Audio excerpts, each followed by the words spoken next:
Okay, go. All right. Welcome again to Todd's Inheritance. I see familiar faces, as I often do, so we must be doing something right. My name is Ross Kimmel, as a lot of you have probably heard. I was the state historian for the Maryland Park Service. I'm retiring in 2010, but one of the last things I was involved in was getting Todd's Inheritance acquired by the state to be attached to the North Point State Park, which is a 1,300-acre park that goes from here up to the Hall Road, Miller Island Road. There's some in-holdings and stuff, but it is a state park. Now, the day the Board of Public Works approved the acquisition, that's the governor, the comptroller, and the state treasurer, the day they approved the acquisition, they also approved a long-term lease to what is now called Todd's Inheritance Historic Site, Inc. We're a private nonprofit. We rely on grants and donations and a lot of volunteer labor to get the place restored and up and running as a small museum. So if you're not a member, you might want to see the ladies out at the glass case and get a membership. Or if you'd like to give us a donation, there's a jar out there. Or if you'd like to become a member, you can do that too. So today we're going to have a special presentation by Pete Lesher of the Chesapeake Bay Maritime Museum. But before I introduce him, I want to give a shout out to Edo Postma, who is the maker of the models that are in the other room. And Pete and Edo were looking at, and I think Pete gave him his seal of approval. Pete is the chief historian, and as he also likes to add in parentheses, ambassador at large for the Chesapeake Bay Museum in St. Michael's. Now, if you've never been there, or even if you have, go back. It's really a wonderful indoor-outdoor museum with a lot of really cool things going on. Pete has a master's degree in American history from Columbia University and did postgraduate work at Mystic Seaport in Connecticut. And there's another place, if you've never been, go, because it's a fantastic maritime museum. He's a sailing enthusiast himself, particularly favorable towards log canoes. And if you don't know what a log canoe is, I think you'll find out. That's for another day. You'll have to come back. He joined the Chesapeake Bay Maritime Museum in 1991, where he researches and writes copy for exhibits and brochures and publications and things of that sort.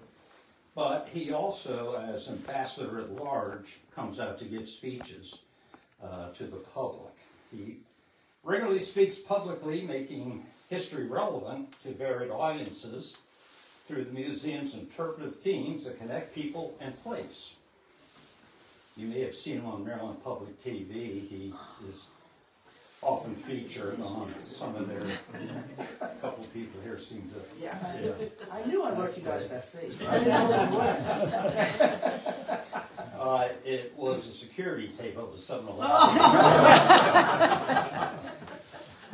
The title of this talk is Wooden Shipbuilding on the Chesapeake, Apprenticeships, Financing, and Change in Technology. So, please help me welcome Pete, and when the session's over, ask questions. If you haven't seen Edo's models, go out there and see them. I think this will be a good presentation. Thank you, Ross, and thank you all for coming. I am a historian of technology, and so I take an approach to talking about whatever the topic is, in this case shipbuilding, asking questions like that you can apply to other trades. How do people learn this trade? What was the apprenticeship system like? How did they scale up? How do they afford to do this? When you think of very very small shipbuilding yards that can be self-financed. I'll show you some examples of that. But as they scale up quickly, how do you do that? How do you be an entrepreneur in this business? And also, this is the bugaboo of any trade. As technology advances, as the field changes, how do we keep up? How do we adapt? Do we adapt? And so I'm going to share a bit of this. Now, I am choosing to focus today on the construction of traditional baycraft, and particularly the types of baycraft that are represented in Edo's 3 models over here. We'll get into that. This is not one of them. This is a Baltimore Clipper, as they would become to be known.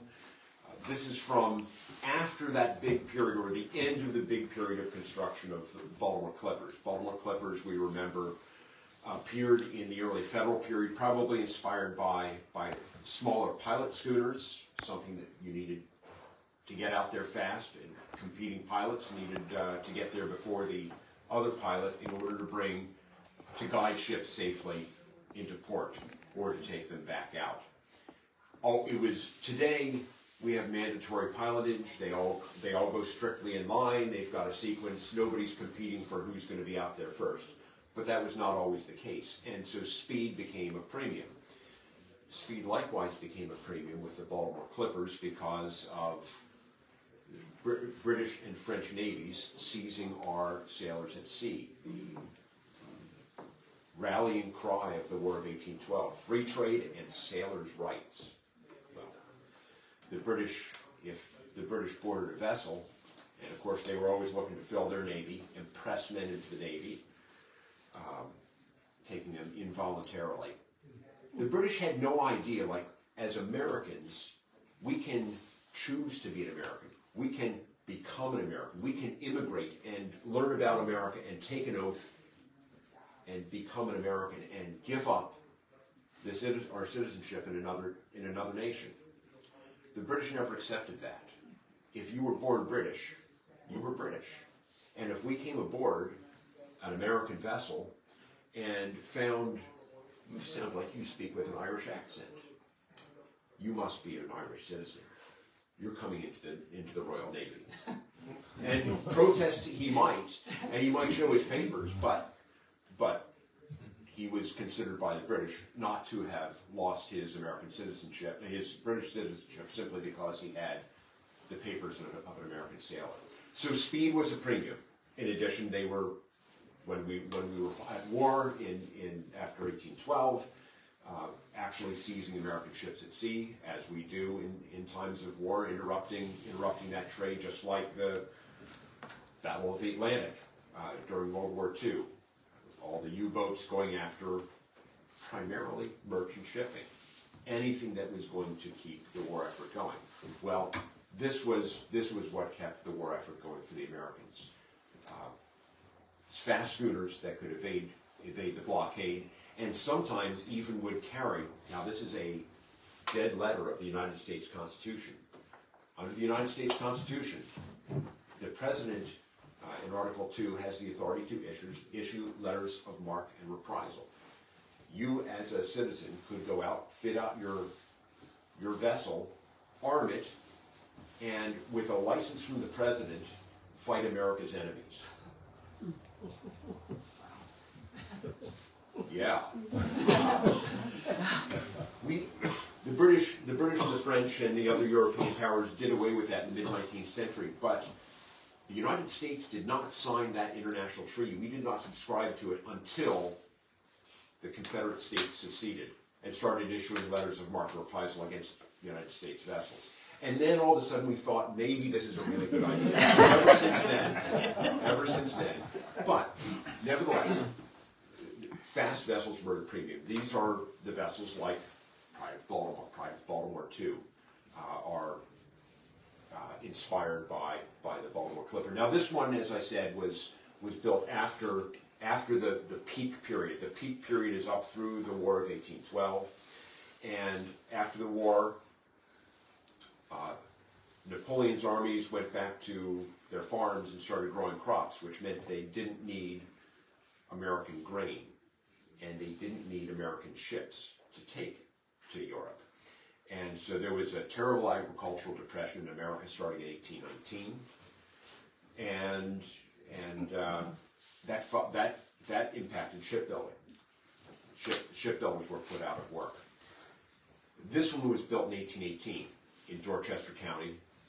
These schooners, fast schooners, were built in great numbers in Fells Point, in Matthews County, Virginia, and up and down the Eastern Shore. This was an Eastern Shore vessel built in Dorchester County by Noah Richardson in 1818. Now, after this agricultural depression, we lose the economic reason for building fast schooners that sacrifice cargo space for speed.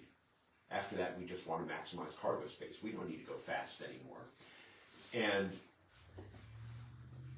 Baltimore clippers got turned to rather notorious purposes, helping fight the Spanish colonies' wars of independence and the slave trade. So these vessels go away from international trade, but there is sort of a successor to them. Not meant so much for overseas trade, but for trade right within the Chesapeake Bay. As America's growing, Baltimore grows enormously up to and through the War of 1812 and beyond, becoming a big center for domestic trade, for importation, for immigration, and Baltimore's strategic position, farthest inland port on the East Coast, a distinction that it still retains to this day and still makes the Port of Baltimore remarkably valuable and advantageous for shippers, is that inland location, closer to Pittsburgh, closer to Chicago, closer to Cleveland, closer to St. Louis. So bringing a ship into Baltimore saves overland transportation routes. And we all know the cheapest way to ship per ton mile is by water. Remember those old ads from Conrail? They used to say how it was much more efficient than truck transportation. Well, they left out the part about shipping by water. Still true today. So these inland sorts of successors to the Baltimore Clippers, we don't know. They're appearing on the scene about the time that Baltimore Clippers are disappearing. 1830s, 1840s, certainly in large numbers by the 1850s. I found this photo of one getting repairs on a railway in Alexandria. This is in the Library of Congress's collection. A couple of them pulled up on the same set of ways. We see again the same sorts of yards here in Fells Point, up and down the Eastern Shore, down in Virginia, building these sorts of baycrafts. The term pungy, what does that mean? P-U-N-G-Y. The meaning of that, or the name origin of this type, is lost to history. Some have speculated that perhaps the early ones came from Pungateague, Virginia, and that pungy is short for Pungateague, or even Machapongo down in Virginia. Maybe, but we'll never know. People like Robert Landon, who built this pungy lying there in St. Michael's Harbor, got their start on, and I'll shift into that question about how do we learn how these builders learned their trade. And Robert Landon was born in 1799, and so he was a teenager during the War of 1812. And one of the shipbuilders in Impey Dawson in St. Michael's Harbor got a job to build some of the barges, the naval barges, the fleet that Barney used to defend the Patuxent, that ultimately got scuttled in the Battle of Jog Bay before the British advanced up the Patuxent River to Upper Marlborough, landed, and marched on Washington. One of those gunboats, one of those barges, was being built in St. Michael's, and here he was an apprentice. And so what was his first job as an apprentice? boy, you need to carve some oars for this barge. That was an exceptional sort of thing. The typical way an apprentice started out is you get the most repetitive, dullest, hardest jobs that nobody else in the shipyard wants. And that was typically sawing out ship's planks. The most labor-intensive thing, because a vessel like that needed a lot of plank. And so the way we did this was we dug a 6-foot pit, and you roll the log over the pit, and pit sawing, 2-man saw. The skilled man is up on top, and he's drawing up the tiller, and the apprentice is down there in the pit, drawing down and getting his face full of sawdust. This was before they invented safety goggles. Except on the eastern shore, where the land is very low, the water table is very high, and if you dig a 6-foot pit, you've got a swimming pool. Maybe not this week after 30+ days of no rain, but so it got even harder. You actually had to build 6-foot trestles, get the log up onto the trestle, and then do the same process as if you were down in a pit. Very labor intensive, and that's why actually we built vessels in other ways that didn't require so much ship plank. Terribly labor intensive. Landon's apprenticeship lasted about 5 years. Landon was born 1799. In 1802, his father died. His father, a shipbuilder. Landon was at least a 3rd generation shipbuilder, but his father died when he was 3, so he didn't have that opportunity to learn from his father. How do so many tradespeople learn? They follow the trade of their parent, right? But he didn't. He didn't have that opportunity, so he ended up apprenticing to an uncle, also a guy by the name of John Graham, or Jack Graham, also in the shipbuilding trade, also right there in St. Michael's. He would pass it along to his son, who lived long enough that we have got pictures of him, Robert Dawson Landon, born in 1849, and so he's following in his father's tracks, and by the age of 17, he apprentices with his father, and his apprenticeship lasts about 4 years by that time. Well, by the time he's 17, this is at the end of the American Civil War. His older brothers have actually gone off to the shipyards in Baltimore during the Civil War. About the time that they're coming back, he starts his apprenticeship, and he does not have to do a lot of pit sawing for his apprenticeship. Why? Because thankfully, just before he started his apprenticeship, the first steam sawmill opened on the eastern shore that was capable, that had carriages, that was capable of sawing logs of any length. The early ones were good for house carpenters. They could saw 10, 12-foot lengths, maybe even longer, 16-foot lengths. But Tunis mills over just across the river from St. Michael's could saw planks of any length. So when you're planking a vessel, you want long lengths. That's going to give strength to your vessel. You want those long lengths. Short planks make for a weak vessel.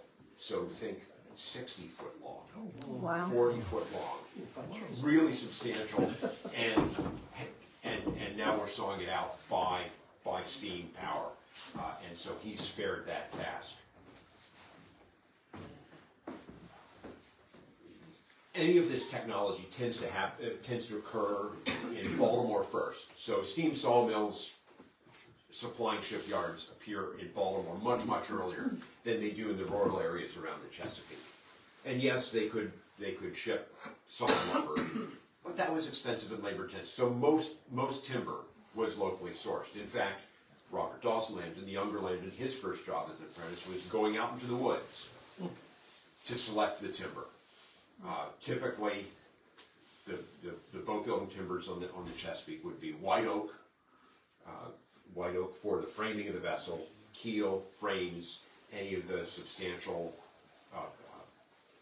weight-bearing or the parts that are providing the strength to the vessel, and then loblolly pine, yellow pine for the planking. Those are the chief shipbuilding woods. Well, it advanced for me. A contemporary of Robert Dawson Landon, actually just a few years older, Kirby goes and he too, after his apprenticeship, goes to Baltimore to the shipyards during the Civil War, returns to his native, in this case, native St. Michael's after the war, and sets up, first just rents a yard, and then he's able to purchase a yard from a retiring shipbuilder. But he's not well capitalized. He's a young man. He's 35, 36 years old at this point, and he's not capitalized enough to really invest in the yard. And so what does he do? He brings a partner in, and we see this pattern a lot. How do we get going? Is we find a financial partner. Still works the same way today, right? You need a financial backer. So he finds a Baltimore German immigrant, actually, who was a ship owner, had a whole fleet of ships sailing out of Baltimore, a guy by the name of Frederick Lang. Forms a partnership, and what the partnership in particular allows him to do is to invest in a marine railway. About $4,000 in the 1860s, a really substantial, the 1870s. 1875 he puts in this marine railway, and now he can haul a vessel up out of the water. Before this, how did you maintain a vessel? Because we all know if you've got a boat, if you leave it in the water for a while, no matter what you put on the bottom, what's going to happen? Barnacles. It grows stuff. And the longer it's in there, the more it grows. And the more that's growing on that hull, the slower it gets. And so, whether it was a naval vessel or a merchant vessel, they had to clean that off the bottom. Well, how do you do that? Well, the way the Navy used to do it, before they had dry docks, or some way of hauling the vessel out of the water, is they took the halyards over on land on dock, and they hauled them down until the vessel heeled way over, and they left it that way for one tide while they scrubbed off the bottom, and then they relieved it. It's really hard on the vessel, really hard on the rig, and then you turn it around and you do the same thing to the other side. Ring railway, much more efficient. You've got under the shelter up here, there was basically a big capstan and a mule. And that mule turned a lot of circles to slowly haul a vessel up out of the water. Later on, they got steam power or motor power for that. But Kirby actually had a mule, and apparently such a cantankerous mule. Only his older son knew how to talk to the thing and get the thing to actually get to work.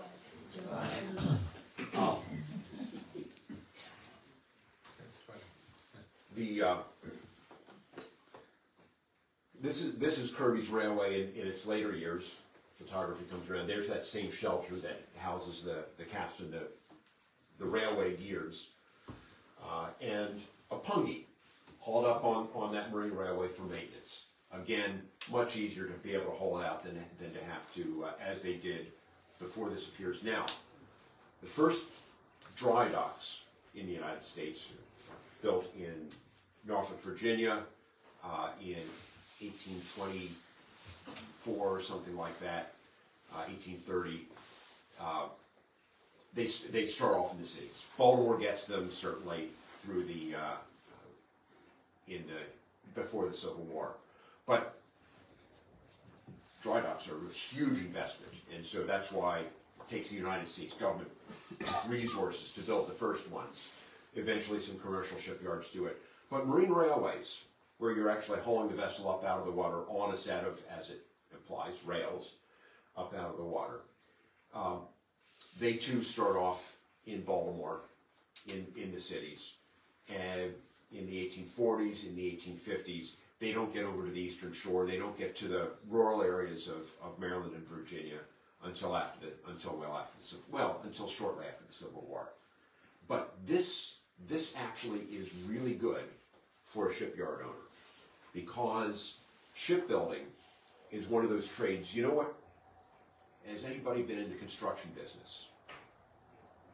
The construction business, when times are good, you got all the work you want. And when times are bad, you're laying people off. You're looking for work.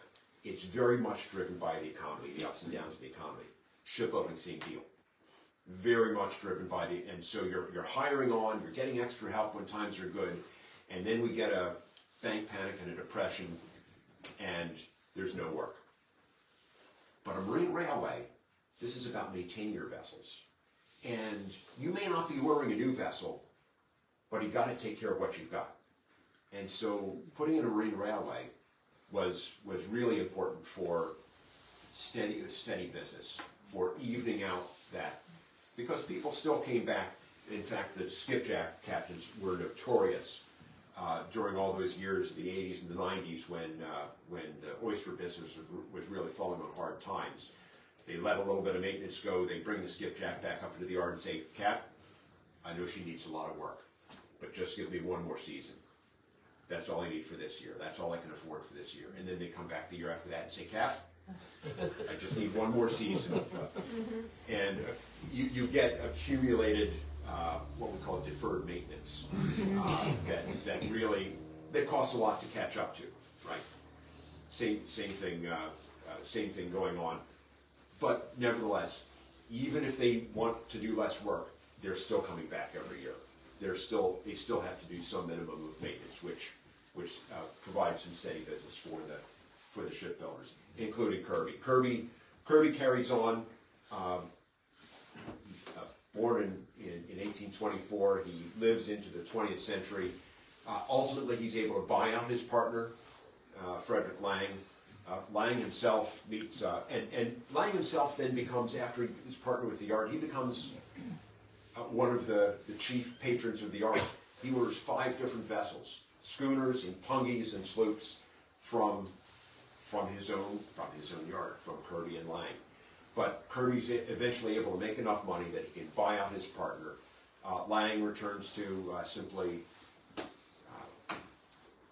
running vessels, being a shipmaster, ship owner, and meets a tragic end.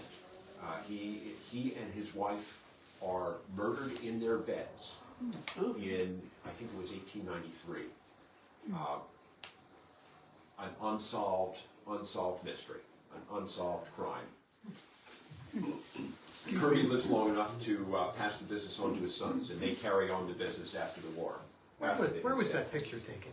That picture, if you know St. Michael's, this is in St. Michael's, and if you are standing close to where the Patriot tour boat ties up, and right across from the Patriot tour boat is Higgins Yacht Yard. Higgins Yacht Yard is the site today of what Kirby's was back then. And this house still stands. It's the Two Swan Inn, and these houses are on Carpenter Street. So this is the still an active boatyard to this day. Thank you. Has a long history in that business. They're not building new boats anymore, but Just one more year. maintenance is where the bread and butter is for this business. So Kirby and Lang becomes Thomas Kirby and Sons, and they carry on into the 1920s, and the yard continues on to this day. We see some of these patterns repeated with others. I'll jump down to the Choptank River. This is a very unusual portrait of a man who is, rather than being centered in the painting, he's off to the one side. And what does he feature in the background there? But a ship in the stocks, a ship under construction. Well, this man, William Hewlett, Talbot County, big landowner, owned his farm on Jamaica Point. As you go up the Choptank River, above Cambridge, the Choptank River makes a big bend toward the north. And that's around, Jamaica Point's around that point in the Choptank River. Choptank River is still very broad there. And what you look for is just a piece of land that has a nice sloping shoreline with fairly good access to where the water gets fairly deep fairly quickly. So that's where we build boats, and he was just building boats on his farm. But he wasn't the shipbuilder. He was simply the landowner. He was the financier. He would hire a superintendent to construct his vessels. And he hired on one in the 1850s by the name of Nathaniel Leonard, apparently highly regarded. And Leonard himself takes on young apprentices at this yard, at William Hewlett's yard, one of whom is named William P. Benson. Well, Leonard and Benson both leave the employment of Hewlett in the 1860s and set up in Oxford. They buy a piece of land in Oxford, and if you know Oxford, the point of land that I'm talking about is where Oxford Boatyard is today. They buy not the whole thing at first, but a piece of that, and set up a shipyard there. Ultimately, Nathaniel Leonard decides that there's something better, there's steadier business in some other forms of carpentry. He leaves it. Benson becomes his own entrepreneur. But again, he wants to scale up. He builds a marine railway. Actually, even before Kirby does, in 1866, Benson builds the first marine railway on the Eastern Shore in 1866. Just like Kirby, he needs a partner to do it. He finds a local landowner, and becomes the yard becomes Benson and Bateman. Benson, the shipbuilder; Bateman, the financier, just like we have with Kirby, the shipbuilder, and Lang, the financier. Same pattern. He's able to buy out his partner eventually, and becomes simply doing business as William P. Benson. And here you see this print showing a couple of planks out the side, that repair business that would provide steady business. Now, he is building new vessels when times are good. Schooners and pungies and sloops, the typical vessels of the day. And there's his billhead after he leaves the partnership with Lang. So we've got the apprenticeship process, we've got the financing, the partnerships, and actually what I really should do is talk about how you really scale up to a big scale. Because when you come over to Fells Point, when you come over to Baltimore, you see shipbuilding carried on a much greater scale. You see William Skinner and Sons, who sets up on Locust Point, builds actually a private, not just a marine railway, but a dry dock there. Builds some very large wooden vessels. Ultimately gets into steel shipbuilding. Sells his yard to Bethlehem Steel, where they are, and that becomes the Bethlehem Steel Fairfield Yard, where they're, during World War II, building Liberty ships. That starts off as William Skinner, but scaling up, ultimately starts off as a family business, but becomes a stock company in order to really scale up to that size. Over on the Eastern Shore, we tend to see smaller operations, and this is the simplest of all operations. This is a yard by a Finnish immigrant by the name of John Branford. He's born in Finland in 1855, immigrates to Baltimore in 1881, and almost immediately heads down the Eastern Shore to Somerset County, way down the shore. Now, by the 1880s, Crisfield's an oyster boom town, and with millions of oysters coming out of Tangier Sound, there's huge demand for oyster dredging vessels down in that area. And so he sets up a few miles above Crisfield in a small village called Upper Fairmount. And he goes even outside this village to, I've been down there, it's just miles and miles of marsh. And there's this one bit of land that doesn't float at high tide, and they call that Fishing Island. And that's where he is, on this slightly higher piece of land out in the middle of marshland. Had still a timber source near enough, largely yellow pine when you get down there. And there's no shelter in this yard. He had a shed for his tools so that they wouldn't rust when it rained. He could put them away. He had, most yards would have a mold loft where you draw out the sections of the vessel full size. He had it out in the open, just an open scribe board. And here he is, poised with his workers, square, broad axe, saw, all the various tools posed around a vessel under construction. and I'll get to this vessel later on, which is a skipjack, but that's not what he built at first.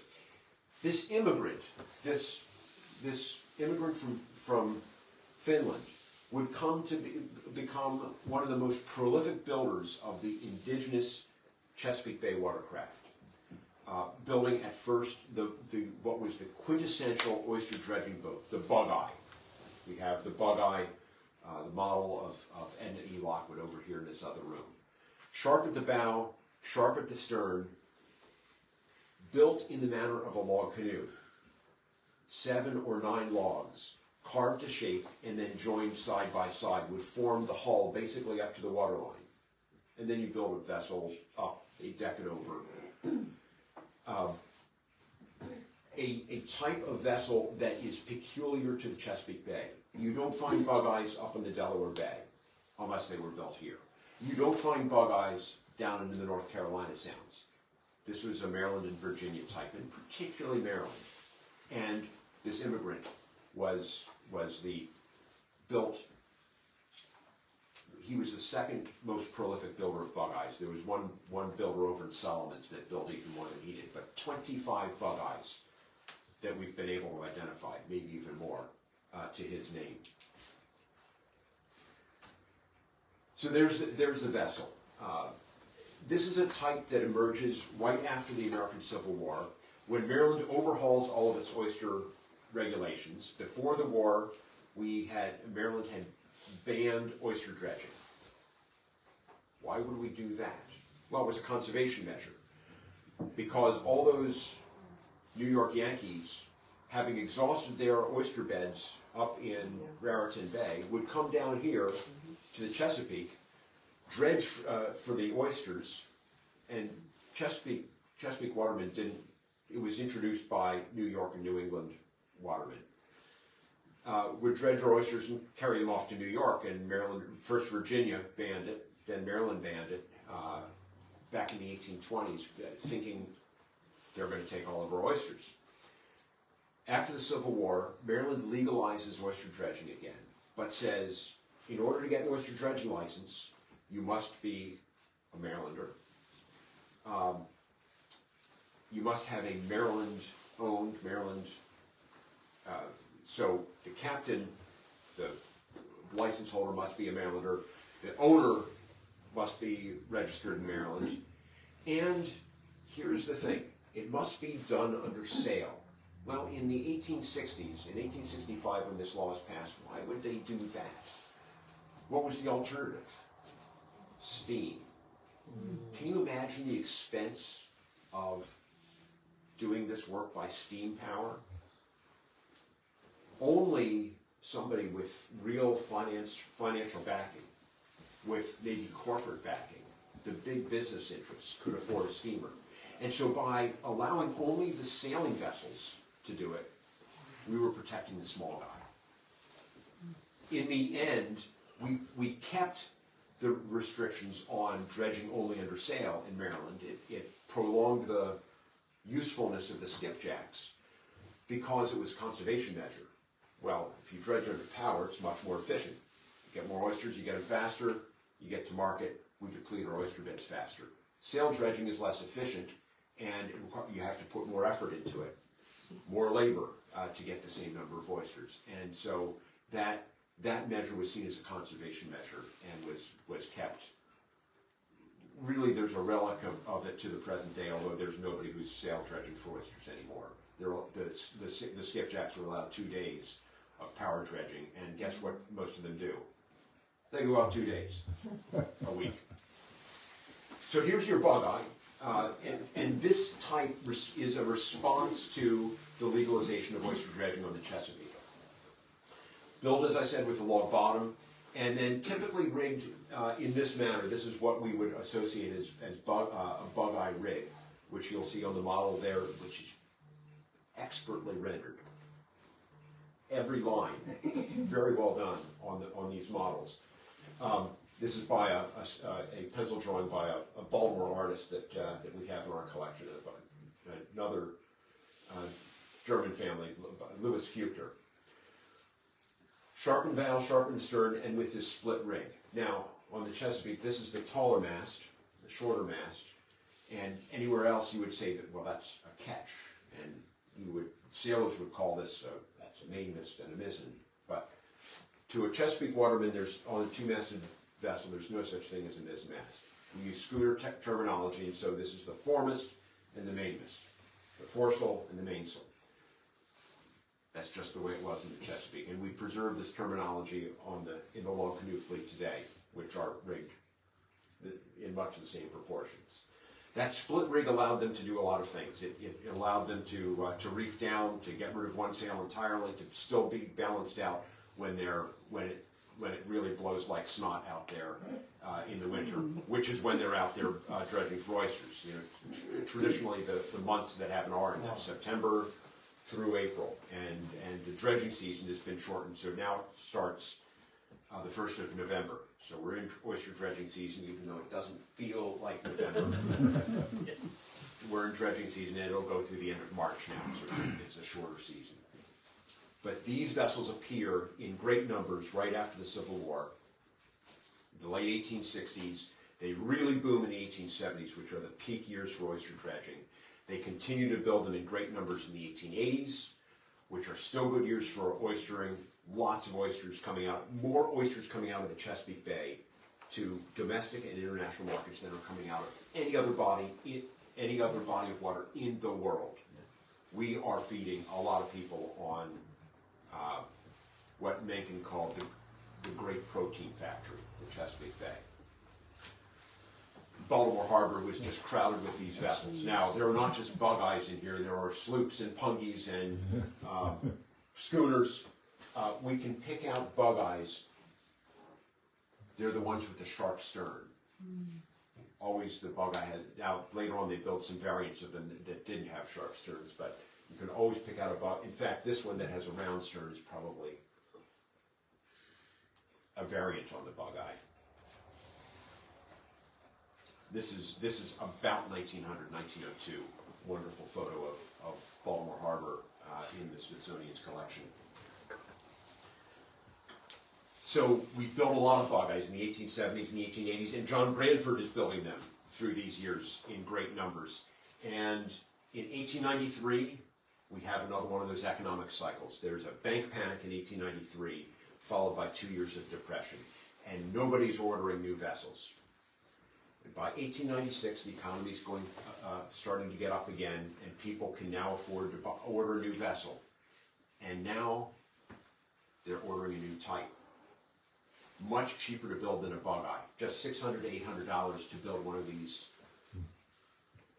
two-sail bateaus, which by 1901, a journalist with the Baltimore Sun gets this mixed up with a smaller type that they are using down in the Crisfield area, and he misnames this the skipjack. And this is the skipjack. The lower eastern shore watermen, until very recent years, would continue to call these bateaus, emphasis on the first syllable, the French word for boat, bateau. It's not the way the French pronounce it, but it's the way the eastern shore pronounce it. But the popular name will persist, and as we know them today, the state boat of Maryland, one of our living symbols of the state of Maryland, the skipjack. Here you see it. And the skipjack is different from the bug eye in that it doesn't have this elegant round bottom that you get with carved logs. It has a hard angle, a chine between the side and the bottom is cross-plank. It's built with planks. Well, by the 1890s, of course, we've got sawmill-produced lumber readily available. This is a cheaper, easier way. Skipjack construction does for shipbuilding on the Chesapeake what balloon frame construction does to the home building industry. We're not timber framing houses anymore. We just saw out all these studs. We put them up at regular intervals. Voila, we get our house. It's sort of similar for skipjack construction. Still a lot of bevels and angles and so forth that you've got to get right, but easier to build, much easier to build, and more importantly, cheaper to build. Now, these get used for oyster dredging too. Are these better oyster dredging vessels? Not really. Are they better sailing vessels? Decidedly not. But they're good enough. And they're so much cheaper that skipjacks quickly come to prevail. So that after 1896, you see this big drop-off in a few bug eyes built after that, including some by Branford, by John Branford. But he makes the switch. And this is that same skipjack, now almost completed, that you see, that you saw in that earlier photo, where his workers were holding the tools. This is a big one, the Annie Bennett. Branford built as many as 6 skipjacks in a single year. In fact, he builds more skipjacks than anybody else. He was the second most prolific builder of bug eyes, and now he becomes the most prolific builder of skipjacks. Builds over a dozen skipjacks, 6 of them in a single year. This is past the peak of that frenzy of construction.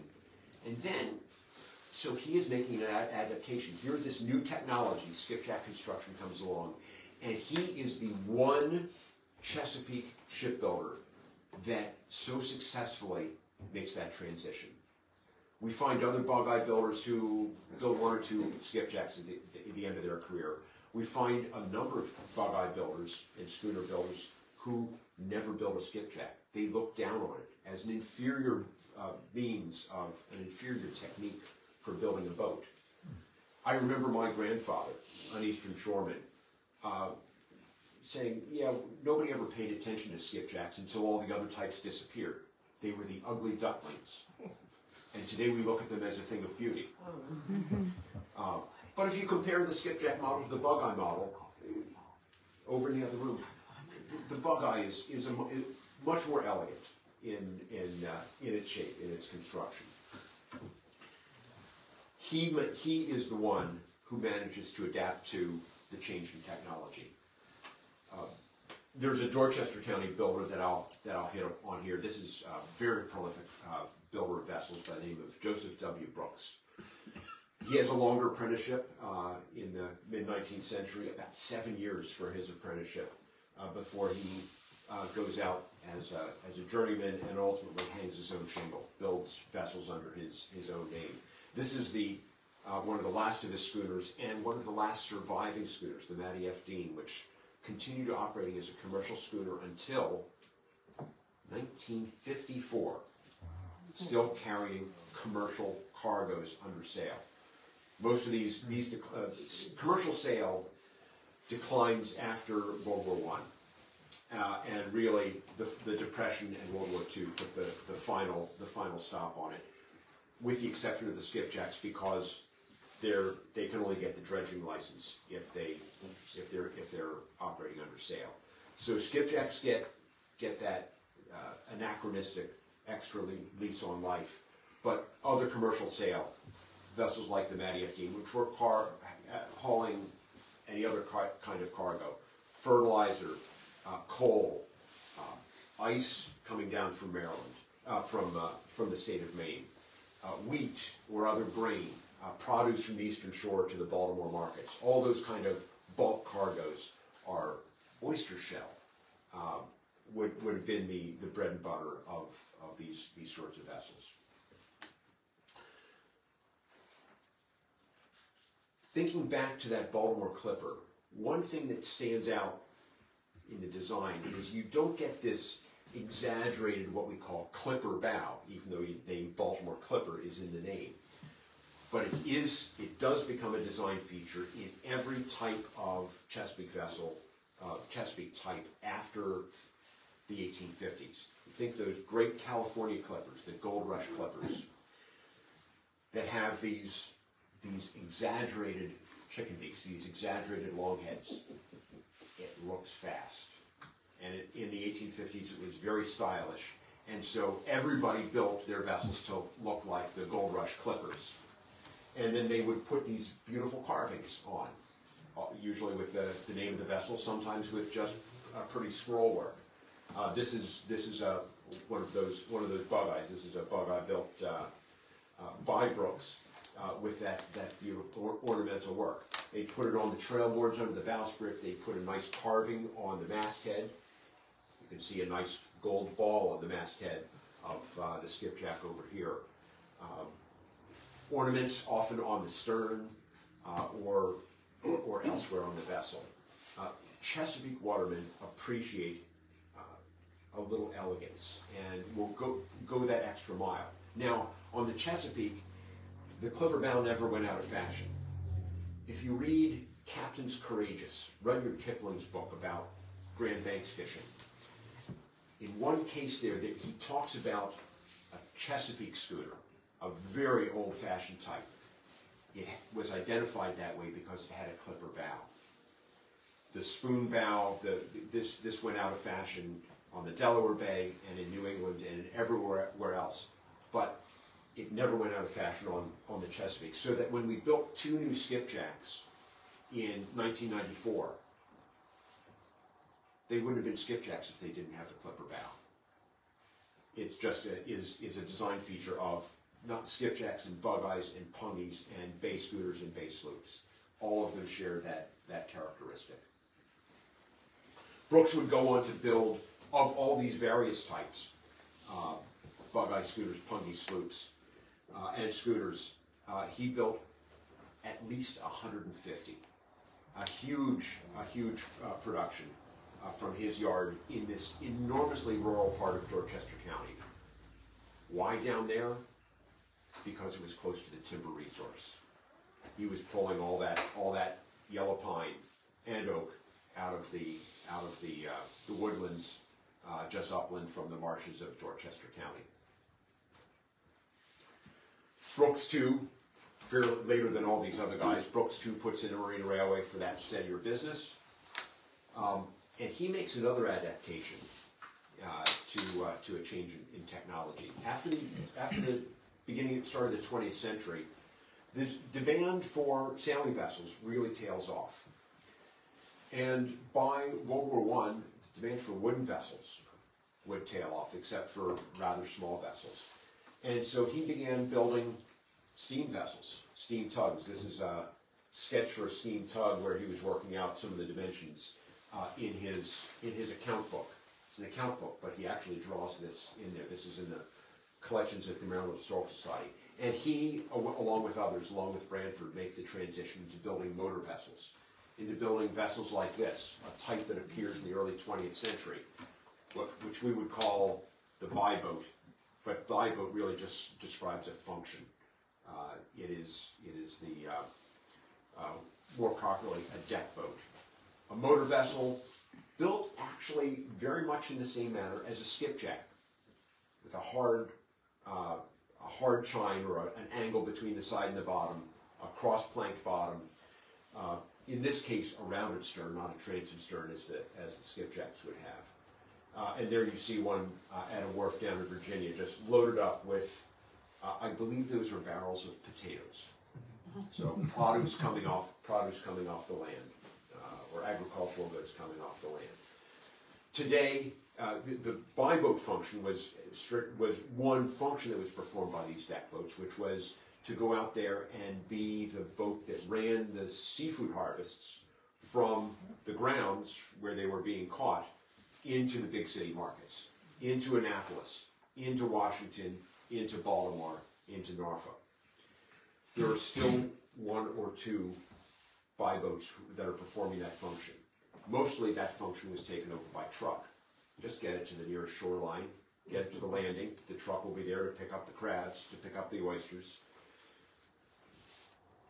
But it doesn't work that way on Tangier Island. And it doesn't work that way on Smith Island. You can't get a truck there. And so there's still a couple of these deck boats making those runs.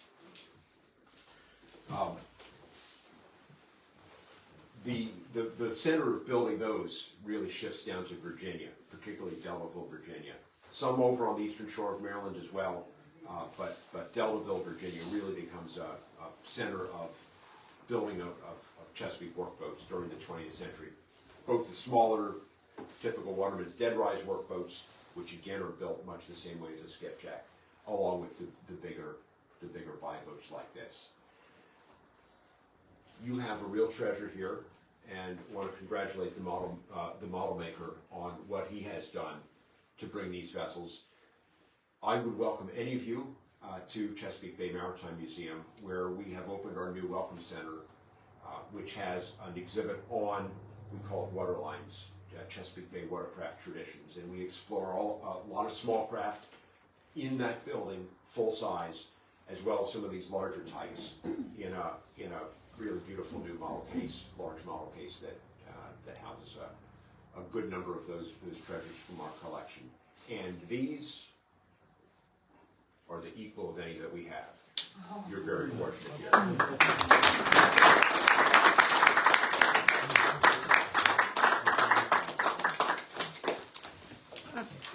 We always say that the Todds were shipbuilders. Do you have any? Yes. This location. Yeah. Well, I haven't done research on the Todds and Todds inheritance, and so I don't know. I do know that there are a lot of Eastern Shore Todds that got involved in both shipbuilding and seafood packing, and I'm curious. Oftentimes, when you've got the same family name in Baltimore on the Eastern Shore, they're related. But I don't know the history here, and I expect you can fill in the blanks there. Yeah. Typically, I find it how remarkable it is that you come through Baltimore and how rural this little piece of heaven feels out there. And in some ways, I would imagine if they were building vessels here, that you would find much more connection to what was going on in the Eastern Shore, these smaller vessels like these folks that I've been talking about, rather than the big vessels that would have been that were built by Skinner in Baltimore and the larger vessels, larger shipbuilders around Fells Point. Okay. Is there any boat builders from this era that are still making boats today? On any level? So there are wooden boat building does persist. It's an art form, I know. It is a niche, and when you the advantage for small boats, of fiberglass boat building, is that you build the mold once and then you pop multiples off of it. And after you build 3 or 4, you've paid for your mold, and you're building vessels much more cheaply than you could build in wood.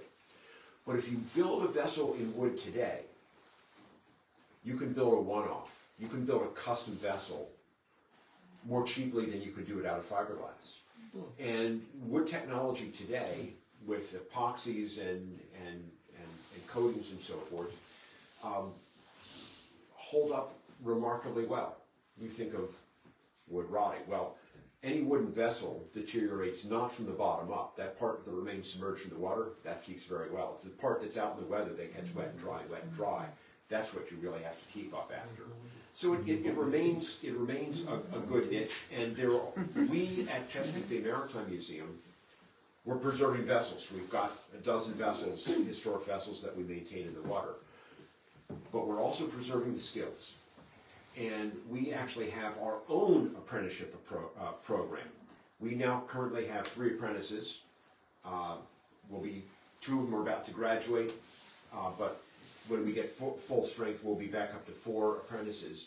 A Maryland Department of Labor certified apprenticeship program, so that we're following a set curriculum set up just as you would go through if you were becoming a pipe fitter or an electrician or a plumber.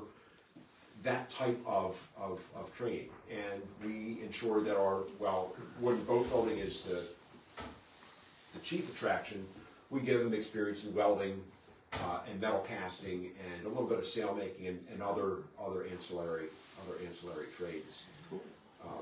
It's a really important thing of what we do, and we do it all right in front of the public. You get to walk right through our shipyard. So.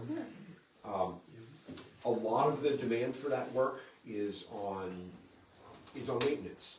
That's where the bread and butter is. But you do find a few new builds going on. In fact, we had the good fortune of getting the commission for a new build for the new replica of Maryland Dove, the 17th century replica of the vessel that accompanied the first English colonists of Maryland, which we built for historic St. Mary City. the largest vessel built in St. Michael's since 1904, when Thomas Kirby built his last one.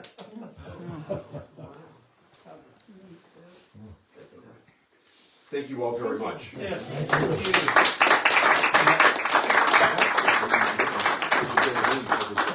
And here's a token of appreciation for Pete. Enjoy. Doing any closing or? Hang on one second. Well, we have one more open weekend this year for Todd's. It'll be December 7th and 8th. And we have a Veterans Day ceremony next Saturday. Oh, there's a veterans ceremony on the Liberty Tree here. Yeah, oh, yeah. On the 16th. If that's, 16th. yeah. Okay. And on the 7th and 8th, we hope to have two things going on. It'll be a double-barreled weekend. We're going to have a book launch by Bob Cummins, who's a known War of 1812 writer. Is it you? On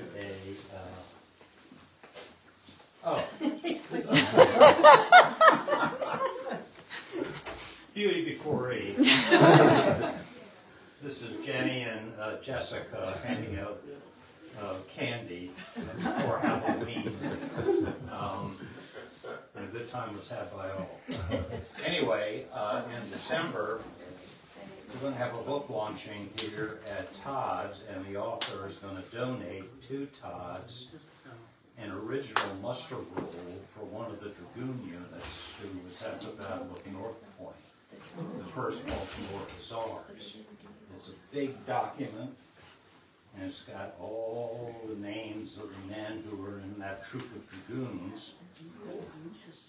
And it's going to need a lot of conservation, and I had to check to be sure that he had a legitimate title to it, because he bought it off of eBay. And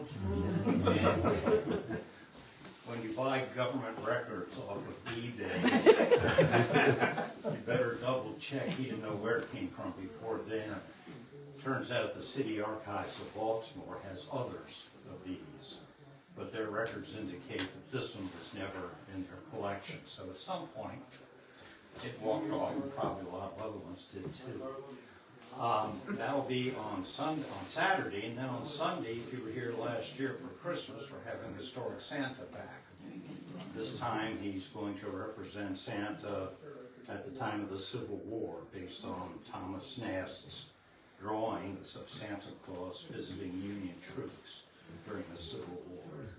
So hope to see you back then. If you haven't seen the models, please go look at the models. And once again, thanks, Pete. Yes, indeed.